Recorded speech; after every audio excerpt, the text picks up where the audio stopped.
What great stuff are we seeing today, Fritz? Each picture should have a definite point of view, Jerry. Dans chaque film, il doit y avoir une raison critique. Here, it's a fight of the individual against the circumstances.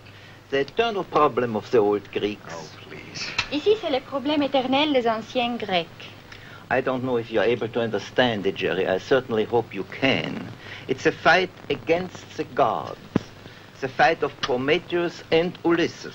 C'est le combat contre les dieux, le combat d'Ulysse.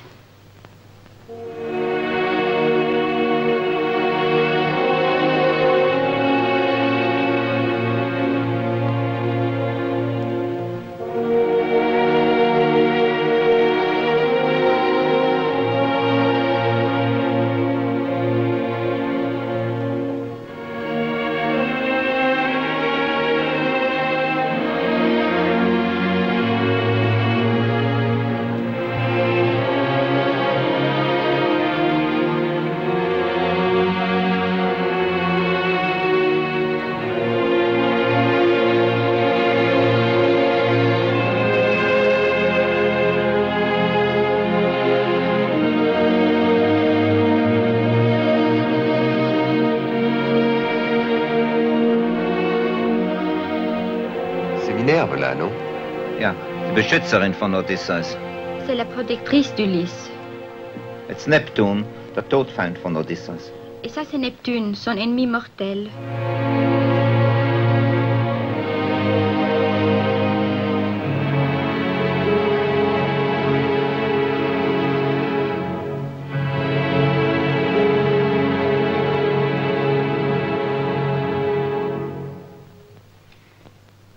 Zweite. La seconda buona.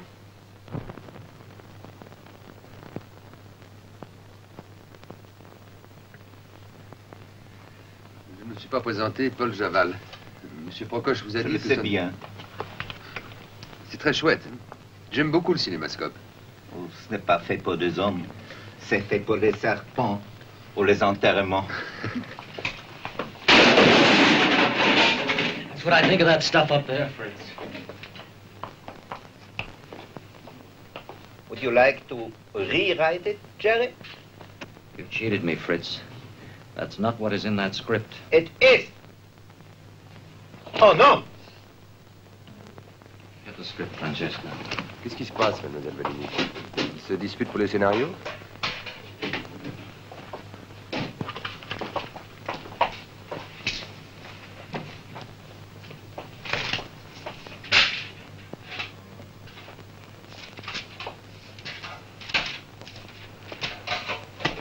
Yes, it's in the script. But that's not what you have on that screen. Naturally, because in the script it is written. And on the screen it's pictures. Motion picture it's called. Ah, il dit que c'est pas la même chose quand c'est filmé que quand c'est écrit.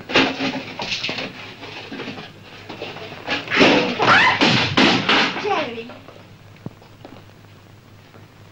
Finally you get the feel of Greek culture. J'avais rendez-vous avec ma femme, je vais voir si elle est là. Stay right there.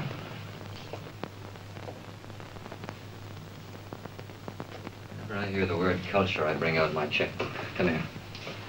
Some years ago, some horrible years ago, les Hitlériens disaient revolver au lieu du carnet du chèque.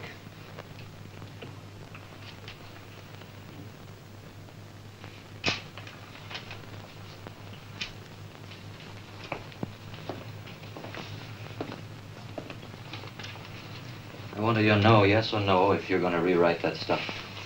Est-ce que vous allez accepter le travail? Oui ou non?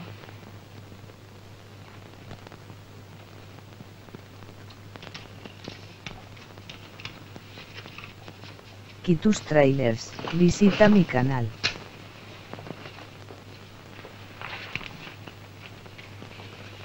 Ich habe das vergessen. Furchtlos bleibt aber, so muss, der Mann, einsam vor Gott. Es schützt die Einfalt ihn und keiner Waffen braucht's und keiner Listen, solange bis Gottes Fehl hilft. Mais l'homme, quand il le faut, peut demeurer sans peur seul devant Dieu. Sa candeur le protège, et il n'a besoin ni d'armes, ni de ruses, jusqu'à l'heure où l'absence de Dieu vient à son aide. Très bien. C'est de Hölderlin, n'est-ce pas, Mr. Lang? Oui, la vocation du poète. Le dernier vers est très obscur. Hölderlin avait écrit d'abord, solange der Gott nicht da ist. Tant que Dieu ne fait pas défaut. Et ensuite, solange der Gott uns nahe ist. Tant que Dieu nous demeure proche. Oui, vous voyez la rédaction du dernier vers contredit les deux autres. Ce n'est plus la présence de Dieu, c'est l'absence de Dieu grâce sur l'homme. Vous vous appelez Fritz Lang et moi Jean-Luc Godard. Vous avez fait beaucoup plus de films que moi, je crois. Vous savez combien? Non, je ne sais pas. Mais je sais, vous savez Moi beaucoup. je sais. Vous savez beaucoup plus de mes films que moi-même. Vous en avez fait 42. Mon Dieu, beaucoup trop. Et en 42 films, vous avez vu beaucoup de choses, vous avez beaucoup de bouleversements, toute l'histoire de l'Europe, de l'Amérique. Et aujourd'hui, je voudrais, si on vous posait une question, quelqu'un qui ne connaît pas le cinéma, et vous poserait une question à vous, Fritz Lang, et vous demanderait comment est-ce qu'on doit définir qu'est-ce que c'est qu'un homme, et un homme plus particulier qui s'appelle un metteur en scène. Est-ce que c'est un travailleur, un artiste? Enfin, je veux dire, qu'est-ce que c'est qu'un homme, justement, qui est un metteur en scène? Quelle est sa particularité? Écoute, vous savez que je n'aime pas le nom d'un artiste. Qu'est-ce que c'est un artiste? C'est un homme qui travaille beaucoup, qui connaît son métier. Un grand chirurgien. C'est un artiste, dans mon opinion. Moi, je suis un homme qui travaille beaucoup, qui aime son métier. Il faut dire que j'aime beaucoup. Et ça, c'est tout.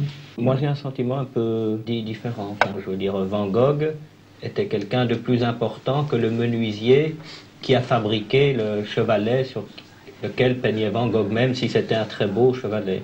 Oui, vous avez tout à fait raison, naturellement. Donc, c'est un exemple extraordinaire, très bon. Peut-être je n'ai pas raison, j'ai tort.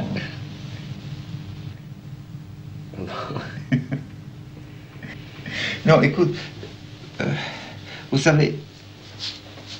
Mais vous aimez mieux vous considérer comme un menuisier que comme un artiste? Non, pas comme un menuisier, non, mais comme un travailleur qui est... Ah, comme un travailleur, oui, ça, dans le cinéma, on croit qu'on travaille jamais, mais on travaille beaucoup. Le public croit que puisqu'on fait des films comme ça, que c'est oui. Un plaisir. Ils ne savent pas que c'est un travail très, très dur. Vous savez, je crois que nous deux, nous avons quelque chose ensemble. On dit ça en français? En commun. En commun. Je crois que vous êtes un romantique et moi, je le suis aussi. Et je ne sais pas si c'est bon dans ces temps-là d'être un romantique. Aujourd'hui, c'est mauvais, je crois. Pourquoi? Pourquoi? Parce que romantique, c'est sentimental. Alors, je peux te dire, c'est pas sentimental. Ce n'est pas du tout sentimental, mais je crois quand on est dur comme le technique, alors on peut rien dire. C'est ça, la technique n'est pas romantique. Non, pas du tout. Moi, je ne me veux pas regarder comme une machine, comme un automate. Et d'une autre chose, moi, on va demander d'abord qu'est-ce que je pense qu'un metteur en scène est. Je crois qu'il doit être un peu un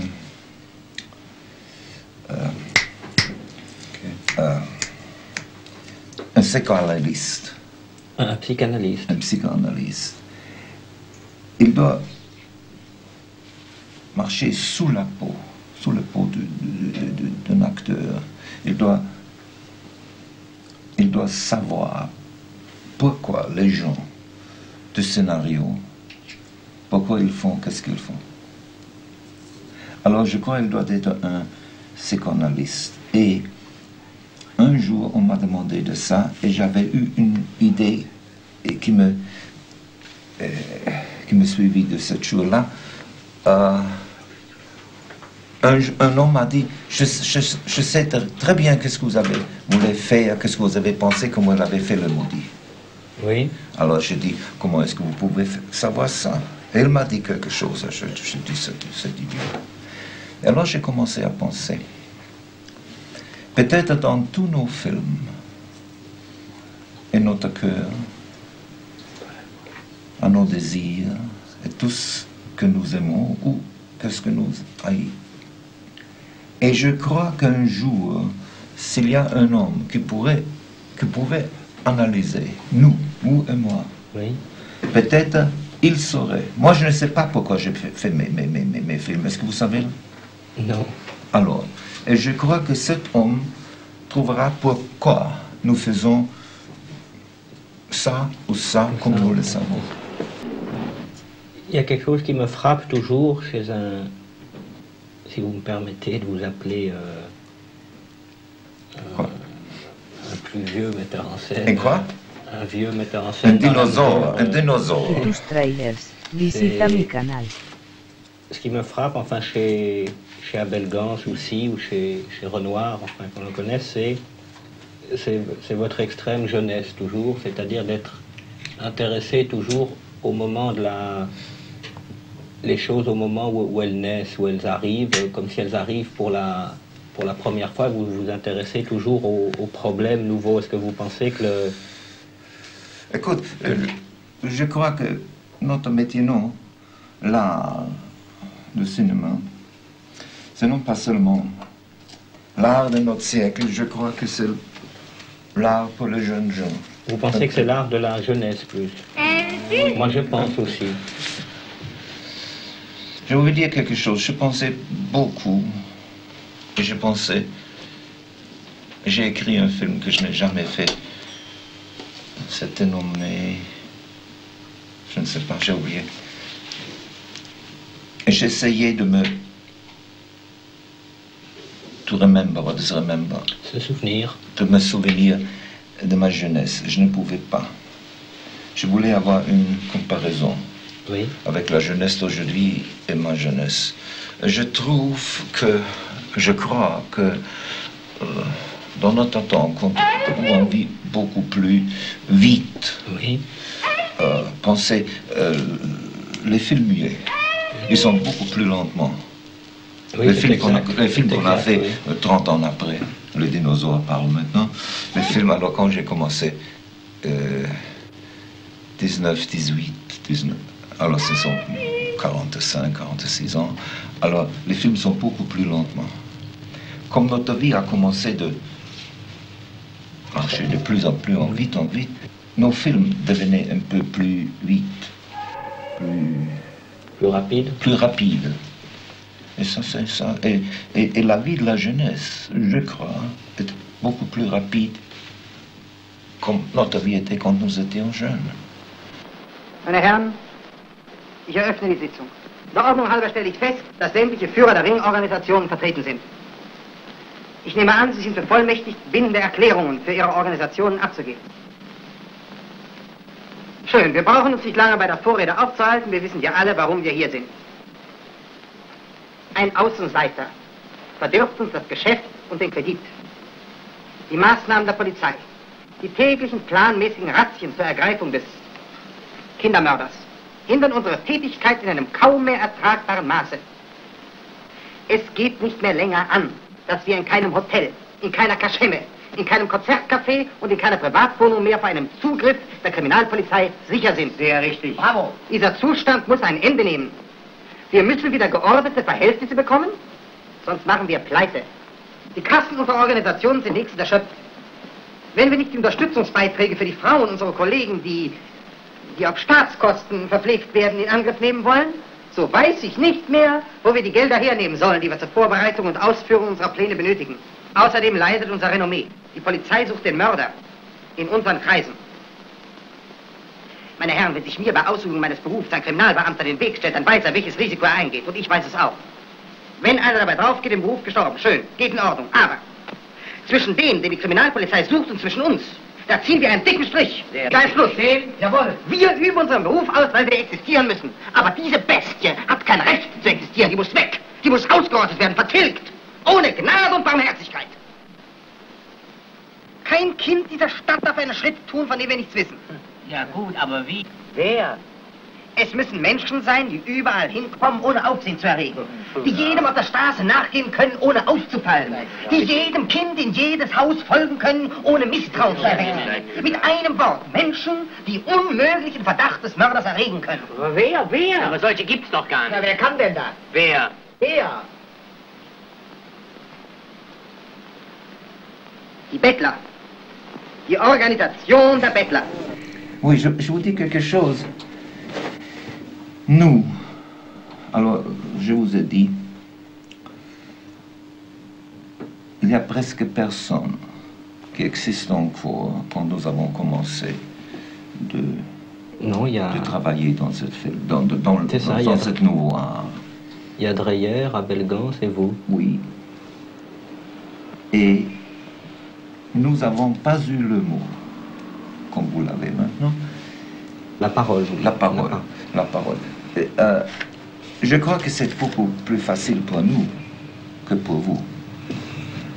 Parce que nous étions des explorateurs. Et dans ces jours-là, disons-nous, les commanditaires ne demandaient pas, il faut finir un film dans 4 semaines ou quelque chose comme ça. Et on a fait beaucoup de l'argent avec ces films dans ces temps-là.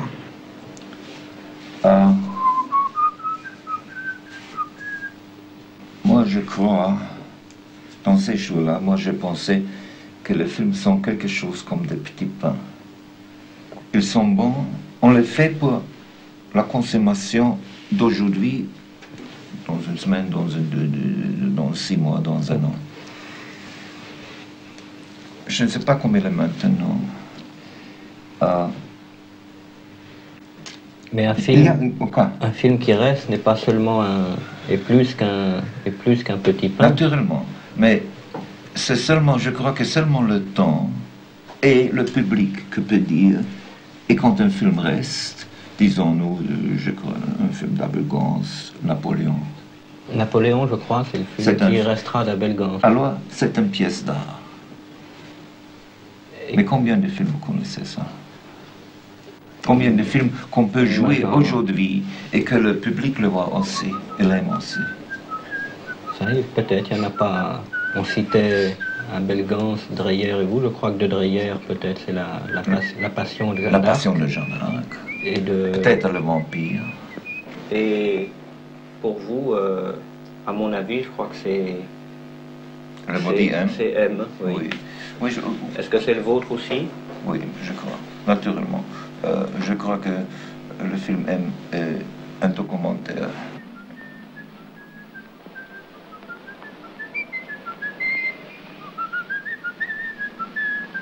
Nano, das habe ich doch schon mal gehört. Kitus Trailers, visita mi canal. Das war doch.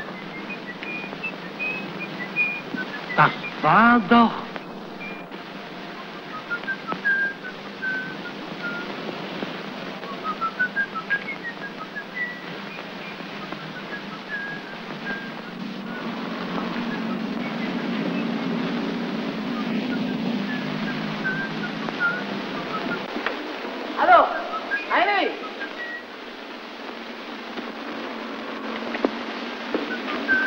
Na, was ist denn? Was hast du denn? Da hör doch mal, da pfeift doch einer.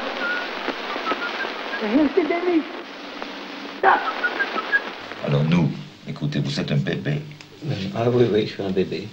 Mais on donne toujours des fessées aux bébés. les enfants sont toujours punis et... Ah mais non, pourquoi? Bah si, est-ce que c'est pour ça? Est-ce que, puisque le cinéma est l'art de la jeunesse... Les romantiques, hein, Non, mais justement, si le cinéma est l'art de, disons, de la jeunesse, oui. C'est peut-être parce qu'il est jeune qu'on le brime plus souvent. On le brime, comment est-ce qu'on peut dire en allemand? Je ne sais pas. On est plus sévère avec lui qu'avec d'autres. Et je voudrais vous demander, justement, comment devons-nous réagir par rapport à la... Disons pas la censure, disons un mot plus élevé que la censure, disons la tyrannie.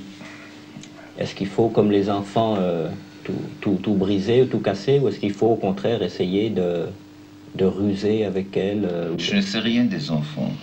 Non, mais et de la tyrannie, vous savez. Ah, mais de la tyrannie, naturellement, il faut toujours lutter contre la tyrannie. Et quand vous avez parlé de la censure, il m'intéresse quelque chose. Je ne sais pas si c'est vrai. Dis-moi, on m'a dit qu'on a... Moi, j'étais toujours un ennemi de la censure, toujours. Alors, moi, j'ai fait un film qui était nommé Girl, Woman in the Window. Oui, la femme au portrait. La femme au portrait. Et il y avait une scène là-dedans où une femme... Et c'était un rêve. Oui, c'était un rêve. Où une femme essaye de poissonner un homme. Et cette scène était coupée. Non pas en Amérique, ça veut dire dans toute l'Amérique. C'était coupé à l'Oregon parce qu'il y avait là plusieurs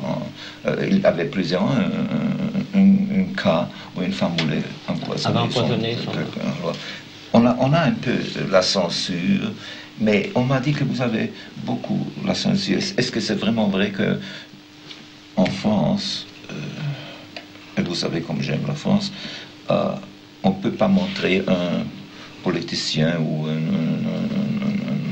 un homme de la police qui prend de l'argent? Ah non, ça je crois pas. Mais pourquoi pas? Mais c'est très curieux. En France, on peut faire beaucoup de... enfin, disons, les 3/4 des films que je fais en France, je ne peux pas les faire en Russie ni en Amérique. Pourquoi pas en Amérique? Mais il y a certains films que je ne peux pas faire en France, mais que je peux faire en Amérique ou en Russie. Par exemple, un film de guerre, on ne peut pas le faire en France. Pourquoi pas? Les généraux les généraux ont toujours raison, hein? On ne peut pas montrer un capitaine ou un général qui se trompe. On ne peut pas. Hein? On ne peut pas. Un film sur la libération... Ça, c'est drôle. Par exemple, il n'y a encore aucun film qui a été fait, enfin vraiment un film fait sur la libération. Pourquoi? Ou sur l'occupation. Parce que, je ne sais pas, les Français ne réagissent... Même pas le public, disons, les pouvoirs réagissent d'une manière très... Ils n'aiment pas le documentaire. Si c'est de la fiction... Mais écoute... Non, par exemple, on ne peut pas montrer le président de la République dans un film en France, alors qu'en Amérique, il y a beaucoup d'acteurs qui jouent le rôle de Kennedy ou d'Eisenhower. Mais écoutez, vous avez dit maintenant une chose, ils n'aiment pas le documentaire.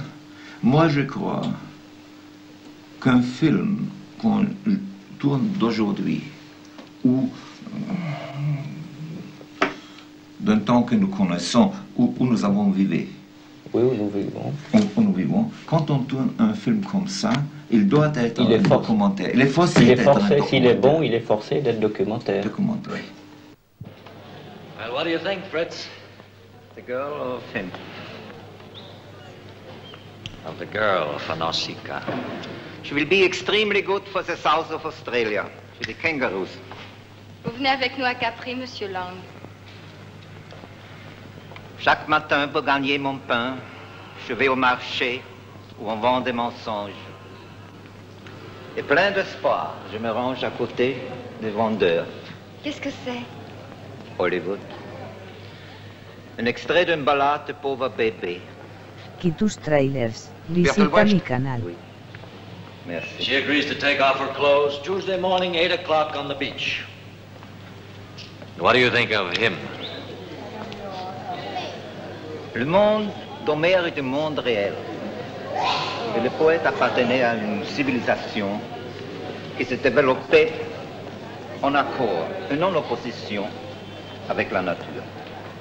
Et la beauté de l'Odyssée réside justement dans cette croyance en la réalité comme elle est. Donc une réalité telle qu'elle se présente objectivement. Exactement.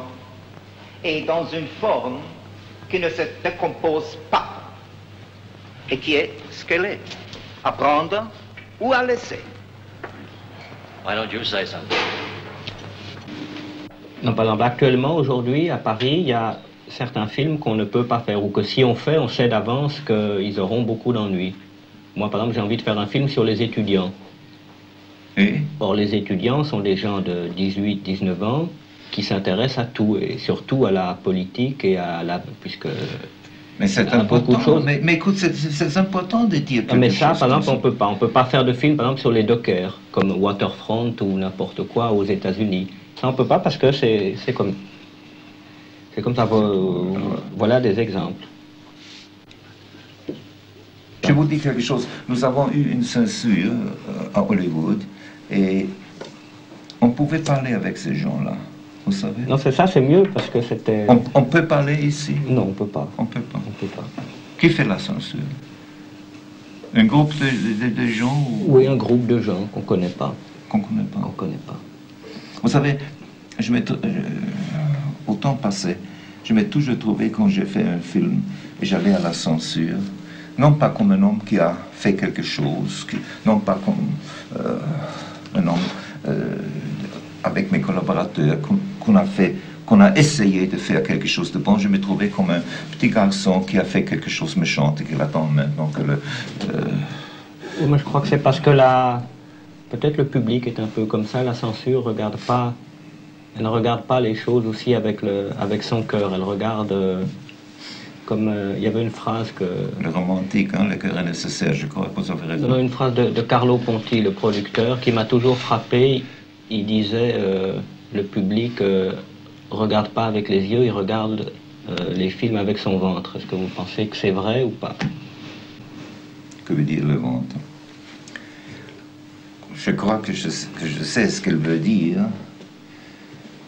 C'est très très difficile. Je ne crois pas que le public savent s'il voir un film avec le cœur ou avec le ventre. Mais ils savent très très bien si un film est bon ou non. Moi, je crois au public. Et je veux dire quelque chose. Je travaille pour le public. Ça veut dire, je crois que le film, c'est un art pour les masses. Et si je ne croyais pas que les masses sont quelque chose qui peut juger correctement un film, alors je n'aurais pas le droit de faire un film. Mais si, par exemple, vous faites un film et que vous croyez pour les masses, et puis la masse n'aime pas le film, et vous pensez que le film n'est pas mauvais quand même, est-ce que vous changez, ou est-ce que... Quoi? Le film ou moi-même? Non, le film. Non, pas du tout. Pas du tout. Peut-être je n'ai pas raison, peut-être j'ai tort. Mais, généralement, j'ai trouvé... J'ai peur que ça sent un peu... un peu... comment est-ce que dit-on ça? Un peu prétentieux. Un peu prétentieux, que j'avais presque jamais, qu'est-ce qu'on appelle en Amérique un flop. Ça veut dire un échec. Un échec, vous savez. Et j'ai trouvé que des films que j'ai faits, et que je n'aimais pas quand je l'avais terminé, qu'ils avaient une vie pour eux-mêmes, vous savez. Et dans 10 années, 12 années, je le vois de nouveau et je trouve qu'ils ne sont pas tellement mauvais que je le pense. Verdammt noch einmal! Sind Sie ein verrückt, Mensch? Apfelsinenschalen auf die Straße schmeißen? Prima dicke Hals und Beine! Unglaublich sowas! Müsste man direkt der Polizei anzeigen. Unverschämt, ein Mutter beleidigt. Onkel!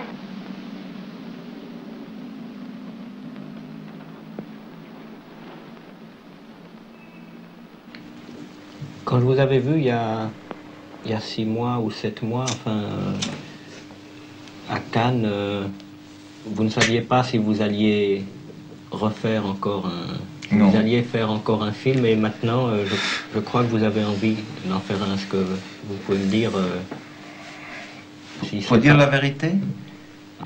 Ah oui, l'invraisemblable vérité. Cher ami, je voulais dire quelque chose. Quand on prend d'âge, dans toutes les professions, nous avons déjà parlé de ça, on a peur qu'on perde le contact avec la jeunesse. J'avais peur de ça. Je ne voulais plus faire des films. Quand, vous savez, j'étais très heureux quand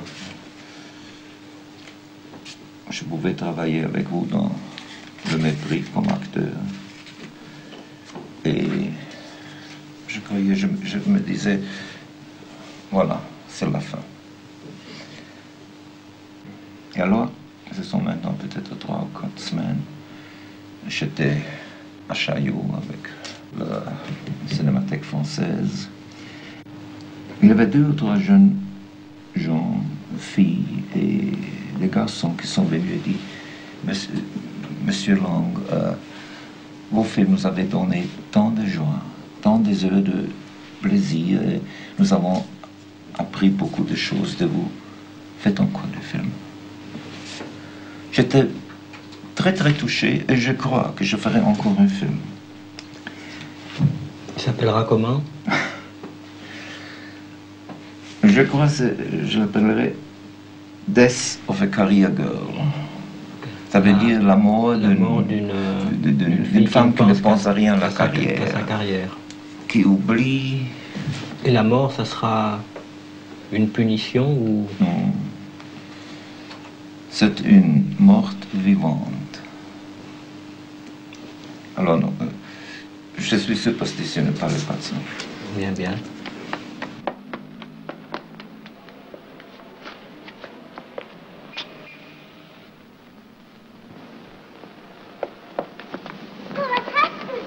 Komm, wir gehen.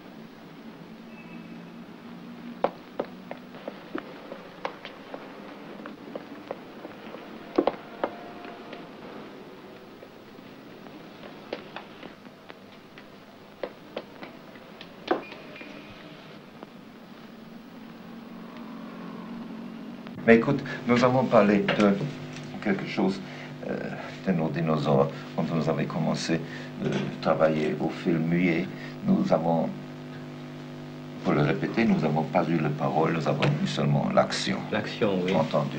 Alors j'ai trouvé que nous avons travaillé ensemble une grande différence, une différence que je crois, c'est très important, et je crois que vous avez raison. Je parle maintenant de l'accident du car.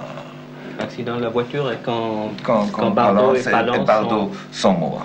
Oui. Alors, moi, sûrement j'aurais fait comme ils sont dans la voiture marche plus vite, plus vite, plus vite. Peut-être il y a quelque chose, le pneu, où il ne peut pas faire ça. Et je montrerai l'accident. Vous ne le montrez pas. Vous avez seulement montré comme ils sont morts, ils sont entre 2 camions. Parce que pour vous, les conséquences étaient beaucoup plus importantes que l'accident en même. C'est ça.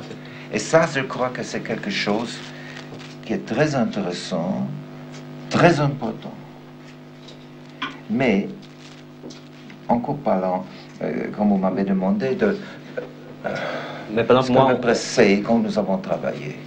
Ça, moi, on me dit, par exemple, que j'improvise beaucoup. Oui, parce que vous avez trouvé ça, parce que quand j'ai vu des films, par exemple, Les Araignées, je me souviens, il y a beaucoup de choses que vous avez fait dedans que j'ai fait aussi, et c'était il y a 30 ans, ça un peu comme la... comme la Nouvelle Vague. Oui. Je suis très content que vous dites ça. Moi, je l'ai trouvé aussi, je n'ai pas vu ces films depuis 30 ou 40 ans, alors on ne parle pas de ça. Mais, écoute, il y a une chose, une grande différence entre vous et moi. Vous travaillez dans une autre méthode. Moi, vous aimez l'improvisation, moi, je ne l'aime pas. Mais un metteur en scène, je crois qu'il doit être un créateur, je dis, je crois qu'un metteur en scène, en tout cas, le metteur en scène ne doit pas parler. Il ne doit pas écrire parce qu'il doit dire ce qu'il a à dire avec le film qu'il fait. Si un metteur en scène a nécessaire le mot, l'écriture pour expliquer ce qu'il voulait dire, alors, dans mon opinion, ce n'est pas un bon film ou un vrai metteur en scène. Un metteur en scène qui dit à l'acteur, écoute, tu viens par ici, dans cette porte, tu as le manuscrit, tu fais ça et ça, et voilà le dialogue. Alors quand tu as terminé, vous partez par ici, c'est pour moi un trafic cop, qu'est-ce que veut dire un agent de la circulation. Un flic de la circulation, ce n'est pas un metteur en scène. Je vais vous montrer quelque chose, attendez un moment. Comment est-ce qu'on dit ça? C'est ça. Écoute, quand je commence à travailler, quand j'ai voilà. Oh, merci. Quand j'ai un scénario, disons-nous j'ai une scène. Alors, une scène, l'architecte vient et me donne une chambre comme ça, disons-nous, par hasard. Alors, disons, non, ça, ce ne peut pas prendre. Je veux avoir 4 murs, voilà, comme ça. Hein? Et alors, je dis, cet homme est assis à un bureau. Voilà le bureau. Alors c'est nécessaire qu'il y ait ici une fenêtre. Alors voilà ce qu'il me donne d'abord. Hein? Il est assis ici. Il me donne ici une porte. Alors je dis, écoute, j'ai une scène où cet homme qui est assis ici, quand il doit marcher par ici, c'est très longtemps. Oui. Je ne veux pas... to waste. Attendre, de perdre du temps. Oui. Alors, donne-moi une porte ici, qu'il peut s'en aller ici. Mais, maintenant je suis assis, et c'est tout à fait contraire de vous, je crois. Je regarde, j'ai le manuscrit ici, et je dis, alors, on commence ici avec un plan. Et maintenant, l'homme est assis ici, il écrit, et la fenêtre vient du correct côté, et il ouvre, il regarde, et quelqu'un entre par ici. Alors, maintenant, je fais un dessin comme ça, et il va par ici, le caméra va retour, et quand il met, disons, une femme, le caméra est maintenant là. Alors, pour ça, quand je fais ça, je sais d'abord où je dois avoir mes, les tracks. Les travelling. Les travelling. Et une autre chose, moi, je ne tourne pas en consécutif. Dans l'ordre. Dans l'ordre des scènes. Alors j'ai dit, maintenant le caméraman fait le lit pour tous les plans qui sont dans cette côté. C'est ça, oui. Quand j'ai un plan de cette côté-là, disons-nous comme ça, n'est-ce pas? Je le laisse. Et vous le faites après. Je fais toutes les choses quand c'est ici, et quand j'ai les autres choses, je le tourne ici. Et je crois que ça me gagne du temps. Je le fais toujours quand je viens au studio, je sais exactement ce que je veux faire. Alors, c'est parce que vous avez une idée très précise de la scène. Oui, ça ne veut pas dire que je change quelquefois, mais pas très souvent. Mais vous changez à l'intérieur de votre idée. Non pas de mon idée, mais quelquefois on voit quelque chose qui est meilleur. Peut-être un acteur ne peut pas parler exactement le ligne. Vous faites quelque chose de différent. Maintenant, moi, une chose que je voudrais bien que vous m'expliquiez. Moi, ce que je saurais pas... Moi, je saurais pas dire si je veux le bureau là, ou bien là. Mais pourquoi pas? S'il n'y a rien, je ne sais pas. Il faut que je vois le bureau, la chaise, la porte. Mais écoutez, vous avez... Et alors, si la porte est là, moi je dis comme vous, je ne veux pas perdre de temps.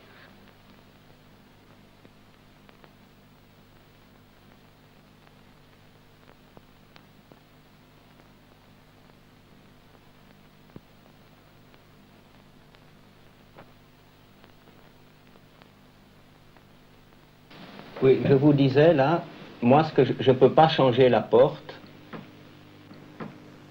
Moi j'ai besoin que tout existe, que les murs existent vraiment. que la porte existe. Alors comme ça existe, je dis, je ne peux pas le changer. Mais écoute... Ce que je peux changer, ce sont les gens. Ou alors, si la porte ne me plaît pas, ben, je vais chercher un autre appartement dans un autre quartier. Oui, je sais. Par exemple, finalement, vous vous souvenez de l'appartement à Rome dans lequel on a tourné Le Mépris? Alors il faut dire quelque chose. Quand j'ai vu cette scène-là, alors il faut dire la vérité. En ce cas, je comprends très bien que vous avez improvisé. Moi, je trouve cette scène extraordinaire. C'est un de plus... Non, mais par exemple, alors maintenant je parle. Je crois que c'est un des meilleures scènes que j'ai jamais vues. Vous savez, je ne vous flatte pas. Bon, vous savez que je crois que vous êtes un... Alors, vous savez ce que je pense de vous. Mais dans cette scène, j'ai compris pourquoi vous improvisez quelquefois. Mais vous avez une grande vision toujours. Pourquoi est-ce que c'est nécessaire de voir tout? Vous savez, c'est une vision, ce n'est pas nécessaire. C'est une chose que je ne comprends pas tout à fait. Bah, peut-être que moi j'aime mieux m'intéresser à l'ensemble d'une chose plutôt qu'à une chose particulière. Oui, vous savez, moi je crois, mais alors... on pourrait discuter de ça pour des nuits et des nuits. Je crois que quand on fait, comme moi, fait un film, je vois l'ensemble, je vois tout. Et j'essaie de faire une scène pour que dans 100 scènes après, oui. Je commence ici avec une idée qui a la culmination ici. Oui. Et je crois que quand on improvise... Ça, c'est sûrement... Ça, c'est très difficile. Oui, c'est pas peu. Ou c'est mauvais, oui, oui. Ça, c'est... Alors, je ne dis pas que c'est meilleur que le vôtre, que c'est meilleur que le vôtre. Mais peut-être... c'est comme... J'ai au départ, disons, peut-être un point de vue qui est plus le documentaire, et au départ, vous avez un point de vue qui est plus la fiction, et puis ensuite, ça revient, il faut les deux ensemble. Oui, je crois que vous avez raison. Il y a une chose, tout à l'heure, on disait du mal de la France, mais il y a une chose qui est, je crois, extraordinaire. Je sais ce que vous voulez dire. C'est le seul pays où le metteur en scène a un copyright. Hein? Je ne sais pas si c'est un copyright, mais enfin, c'est le seul où, de par la loi, il est considéré comme un auteur. Oui, je sais. C'est quelque chose qui est extraordinaire en France. Qui n'existe nulle part ailleurs. Nulle part. Les distributeurs, les commanditaires, ils coupent. Et on ne peut rien faire en Amérique, on ne peut rien faire en Angleterre, on ne peut rien faire en Allemagne. Je vous pouvais dire 2 ou 3 films à moi où on a vraiment coupé exactement les scènes pour lesquelles j'ai fait le film. Et vous pouvez faire... Kitus Trailers, visita mi canal. Pourquoi faire du cinéma aujourd'hui? Si je vous propose. Pourquoi faire du cinéma aujourd'hui? Il faut le faire, le romantique. Vous savez, il faut le faire. Non, mais je vais vous dire quelque chose. Je n'ai rien contre entertainment. La distraction. La distraction. Rien du tout. Mais quand j'ai vu un film avec des masses, j'ai vu tous les films. Alors, pour moi, je n'ai aucune raison de voir, disons-nous, Cléopâtre ou quelque chose comme ça. C'est toujours la même chose. Non, mais je crois un film d'aujourd'hui, il faut critiquer. Il faut critiquer, il faut mettre sur quelque chose. Il doit avoir comme sujet quelque chose qui est intéressant pour la jeunesse. Je dis toujours, qu'est-ce que c'est un bon film? Je ne sais pas. Un bon film est un film pour moi que je veux voir encore une fois, 2 fois ou 3 fois. Je dis souvent qu'un film doit être naturellement un divertissement, mais il doit dire quelque chose, il doit critiquer, disons-nous. je crois qu'on parle d'un film quand on peut discuter, quand on a vu un film. Alors, les gens vont au cinéma peut-être une deuxième et troisième fois, ça c'est très important. Mais, je vous dis quelque chose, c'est très difficile souvent. Si vous me permettez de parler d'un film à moi, d'un film de moi, de M, je crois que c'était très fortunately, heureusement, je pouvais toucher plusieurs couches de l'audience. Alors, disons, pour une couche, c'était le poursuite d'un criminel. Pour une autre couche, c'était montrer le travail de la police. Pour une troisième, ça est maintenant important, c'était une discussion de la peine capitale. Et, last not least, très important, l'idée de film qu'il faut surveiller de plus en plus, beaucoup plus que maintenant, les enfants. Ich verlange, dass man mich zur Polizei ausliefert! Ich verlange, dass man mich vor ein Arbeitsgericht stellt! Das könnt ihr so packen, mein Junge. Ausgerechnet! Damit du dich auf den Paragraph 51 berufst und dein Leben lang auf Staatskosten verpflegt wirst. Und dann brichst du aus und es kommt eine Amnestie und du, vergnügt, mit Jagdschein kann ja nicht passieren, bist ja wegen Unzurechnungsfähigkeit gesetzlich geschützt. Gehst wieder fröhlich auf die kleinen Kinder los. Nee, davon wollen wir nicht mehr wissen. Jawohl. Du musst unschädlich gemacht werden. Du musst... Ich kann nicht. Ich kann nicht. Der Angeklagte hat gesagt, dass er nicht anders kann. Das heißt also, dass er morden muss. Und damit hat er sich selber sein Todesurteil gesprochen.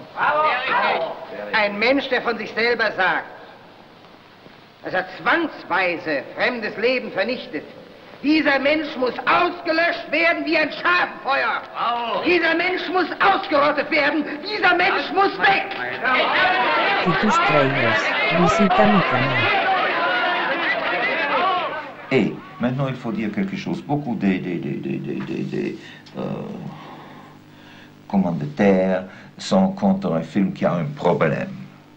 Ils sont seulement pour la, comment ça dit, entertainment, les distractions. Pour la distraction. Je crois, quand un homme ou une femme qui ont travaillé très dur, un ouvrier, il faut naturellement lui donner une distraction. Mais si on peut, en même temps, toucher un problème qui est intéressant pour eux, il parle de ça et il dit, laissons-nous aller encore une fois au cinéma. Il marche une deuxième fois, il achète un billet une deuxième fois, une troisième fois. Et maintenant, il y a une chose qui est toujours intéressante pour moi. Est-ce qu'on sait en France ce que veut dire le mot box-office? Oui, c'est le mot... C'est l'argent qui vient à la caisse, non? Recettes, oui. Alors, les recettes et le succès. La recette. Alors, les commanditaires, quand ils... Moi, je suis aussi intéressé. Alors, mais le commanditaire, il voit la recette, il dit, je perds de l'argent, je recouvre mon argent, ou je fais de l'argent. Moi, quand je vois la recette, je suis très content qu'on a fait beaucoup de l'argent. Mais non, ce n'est pas, premièrement, pour l'argent, mais parce que beaucoup de l'argent me... Beaucoup de personnes ont vu. Oui, j'ai atteint un public que je vais attendre. Toucher. Que je vais toucher avec mes idées. Quand il n'y a pas beaucoup de gens, alors je fais un film. Je ne pouvais pas toucher mon audience. Mais il faut toucher. Il faut toucher toujours. Romantique, le cœur. Ben, on va toucher du bois pour l'instant, pour les prochains films. Monsieur Lang, je viens vous dire au revoir. Au revoir. Qu'est-ce que vous ferez? Le point. Je vais retourner à Rome. Je vais finir d'écrire ma pièce de théâtre. Bon. Et vous? Je termine le film. Il faut toujours terminer ce qu'on a commencé. Quel plan vous faites, là? Le premier regard d'Ulysse quand il revoit sa patrie. Ulysse! Ulysse! Ithaque. Au revoir. Au revoir, monsieur Lang. Au revoir. À bientôt, j'espère. Ulysse, vers la mer. Ulysse, verso il mare. Monsieur Lang, on est prêt. Merci. Silence, on tourne. Silenzio, si tira. Silenzio. Camera. Moteur. Motore. Partito. Jack. Odissea 14.702 prima. Avanti. Azione. Traveling. Carello.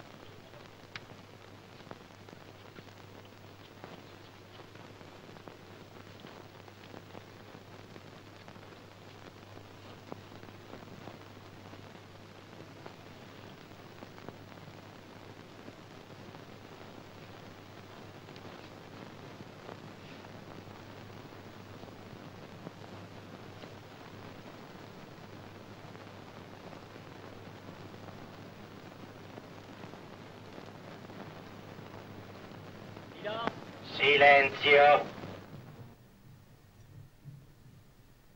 Ce dialogue a été enregistré à Paris en novembre 1964. Howard Vernon, qui fut l'un des principaux interprètes du dernier film de Fritz Lang, est resté depuis lors son ami et son confident. Il assiste à l'entretien et il nous a raconté par la suite comment, avec quel souci du détail, avec quel soin Fritz Lang s'y était préparé. Cette interview, mais il a pris ça extrêmement au sérieux. C'était pour lui que, mon Dieu, c'était aussi sérieux, à toute proportion gardée, que de faire un film. Ça faisait partie de son travail, c'était un contact avec le public, et c'était tout aussi important pour lui de donner cette interview que de préparer, mettons, une scène d'un film. Oui, et je l'ai vu, parce que, surtout que, mon Dieu, il n'est pas très... Le français lui est pas familier comme par exemple l'anglais. Alors déjà ça posait un problème pour lui. Et je ne veux pas dire que je lui ai... On n'a rien préparé à l'avance, mais enfin, on l'a... mettons, j'étais son répétiteur, mettons. Lang, cette première. Et après La bout de souffle, on peut trouver le style de Jean-Luc dans tous ses films et de pur en pur. Et disons-nous dans Une femme est une femme, et surtout dans Viva la vie. Comment ça se fait? Vivre sa vie. Encore une fois? Oui. Encore une fois? Oui, s'il vous plaît. Attendez un moment. Kitus Trailers, visita mi canal. Attendez, coupez. Lang, cette deuxième. Et après La bout de souffle, on peut trouver le style de Jean-Luc Godard de plus en plus pur dans ce film Une femme est une femme, et surtout dans Viva sa vie. Terminé. La Fritz Lang, 8 premières. Oui, je crois que c'est un peu... Je peur que c'est encore une fois. Coupé.